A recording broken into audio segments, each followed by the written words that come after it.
Hi all 400ന്റെ premium code set ആയിട്ടാണ് ഇന്നത്തെ ഐറ്റം വന്നിരിക്കുന്നത്. ഞാൻ ഈ വെയർ ചെയ്തിട്ടില്ലേ ആ ടൈപ്പാണ്. പല പല പ്രിന്റ്സിലും പല കളേഴ്സിലായിരിക്കും നമുക്ക് ഓഫർ സെയിലിൽ കൊണ്ടുവരാൻ പറ്റുക. ലിമിറ്റഡ് പീസേ ഉള്ളൂ. എസ് മുതൽ XXL സൈസ് വരെ അവൈലബിൾ ആണ്. ഫ്രണ്ട് ബട്ടൺ എല്ലാം ഓപ്പണബിൾ ആണ്. ഒരു ഫുൾ ലെങ്ത് ആണ്. ഞാനിങ്ങനെ കയറ്റിട്ടതുകൊണ്ടാണ് നിങ്ങൾക്ക് സ്ലീവ് അറിയാത്തത്. നമുക്ക് പെട്ടെന്ന് 1 by 1 ആയിട്ട് കാണാവേ. ഫസ്റ്റ് വൺ ബ്ലാക്ക് ആണ്. പ്രിന്റും ടോപ്പ് ആൻഡ് ബോട്ടവും പ്രിന്റഡ് തന്നെയാണ്. ബട്ടൺ ഓപ്പണബിൾ ആണ്. എലാസ്റ്റിക് പാരലൽ പാൻ്റ് ആണ്, അല്ല നോർമൽ പാൻ്റ് ആണ് കേട്ടോ. എലാസ്റ്റിക് സ്ലീവ് ആണ്. 42-43 ഓളം ലെങ്ത് വരുന്നുണ്ട് ടോപ്പിന്. 39 ഓളം പാൻറ്റിനും ലെങ്ത് വരുന്നുണ്ട്. നെക്സ്റ്റ് ഒരു ഡാർക്ക് വൈൻ ഷെയ്ഡ് സ്ലിറ്റഡ് ആണ്. സ്ലീവ് ലൈൻസിൽ നല്ല എംബ്രോയിഡറി കൊടുത്തിട്ടുണ്ട്. നോർമൽ സ്ലീവ് ആണ്, എലാസ്റ്റിക് അല്ല. നെക്സ്റ്റ് ഒരു അതിന് മാച്ചിങ് ആയിട്ടുള്ളൊരു ബോട്ടം ആണുള്ളത്.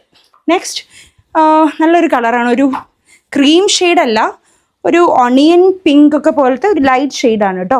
സെയിം നേരത്തെ കണ്ടതിൻ്റെ കളർ ചേഞ്ച് ആണ്. എംബ്രോയിഡറി കാണണോ? സൂം ചെയ്ത് കഴിഞ്ഞാൽ കാണാൻ പറ്റും. ഒന്ന് ജസ്റ്റ് അടുത്ത് വരും. ഓക്കെ സോ ഇതാണ് വരുന്നത്. ഇതിൻ്റെ ഫ്രണ്ട് വ്യൂ ഇങ്ങനെയാണ് കേട്ടോ. നെക്സ്റ്റ് നേരത്തെ നമ്മൾ ആ ബ്ലാക്ക് കണ്ടില്ലേ, അതിൻ്റെ ഒരു ഡിഫറെൻറ്റ് കളറാണ് കേട്ടോ. വൈറ്റിൽ പ്രിൻ്റ് വന്നിട്ട് ഇത്രത്തോളം ലെങ്ത്ത് വരുന്നുണ്ട്. ബോട്ടം നോർമൽ പാൻ്റാണ് കേട്ടോ.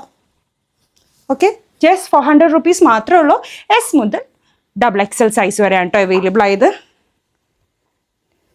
ഇതും ഒരു normal slitted type code set ആണ്.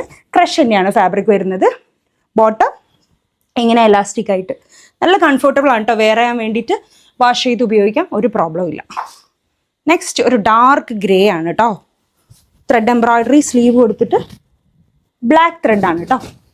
നെക്സ്റ്റ് ബോട്ടം എല്ലാം ഓൾമോസ്റ്റ് സെയിം ടൈപ്പ് തന്നെയാണ്. ഒരു എലാസ്റ്റിക് ആയിട്ട് ലൂസ് ടൈപ്പ് പാൻ്റാണ് കേട്ടോ. നെക്സ്റ്റ് ഒരു വൈൻ കളർ. ഇതിൽ ഫ്രണ്ടിലും ഇവിടെ ഈ ഒരു ഭാഗത്തും ത്രെഡ് എംബ്രോയിഡറി കൊടുത്തിട്ടുണ്ട്. അതുപോലെ തന്നെ സ്ലീവ് എൻഡിലും കൊടുത്തിട്ടുണ്ട്. ബോട്ടം ഇങ്ങനെ വരും. ഡ്രസ് ഉണ്ട് അല്ലേ, സ്ലിറ്റഡ് ആണ് കേട്ടോ. ഓക്കെ, ഇതിപ്പോൾ ഞാൻ വെയർ ചെയ്തതിൻ്റെ കളർ ചേഞ്ച് ആണേ. ഒരു റസ്റ്റ് പീച്ച് കളറാണ്, ലൈറ്റ് പീച്ച്. ഡ്രസ് ഉണ്ട് അല്ലേ. വൺ സൈഡ് ത്രെഡ് എംബ്രോയിഡറി കൊടുത്തിട്ടുണ്ട്. നെക്സ്റ്റ് ഇതിൻ്റെ ബോട്ടം ലൂസ് ടൈപ്പ് ബോട്ടം. അത്യാവശ്യം നല്ല ലൂസ് ഉണ്ട് കേട്ടോ. Back view. പിന്നെ നെക്ക് കോളർ നെക്കാണ്. നെക്സ്റ്റ് ഒരു നേവി ബ്ലൂവിൽ ത്രെഡ് എംബ്രോയിഡറിയുടെ ഒരു കോമ്പിനേഷൻസ് വന്നിട്ടുള്ളതാണ്. എലാസ്റ്റിക് സ്ലീവാണ് കേട്ടോ. ഫ്രണ്ട് ഏരിയയിലാണ് ത്രെഡ് എംബ്രോയിഡറി കൊടുത്തിരിക്കുന്നത്. ഓരോ കോഡിൻ്റെ എംബ്രോയിഡറി ഡിഫറൻസ് ഉണ്ട്. ഓരോന്ന് ഡിഫറെൻ്റ് ആയിട്ടാണ് കേട്ടോ. ബോട്ടം എങ്ങനെയാണ് വരുന്നത്, ബാക്ക് വ്യൂ. നെക്സ്റ്റ് ഒരു ബോട്ടിൽ ഗ്രീൻ ഷെയ്ഡാണ്. സ്ലിറ്റഡ് ആണ്, എല്ലാം സ്ലിറ്റഡ് ആണെന്ന് തോന്നുന്നുണ്ട് ഇപ്രാവശ്യം കേട്ടോ. പിന്നെ എഗെയിൻ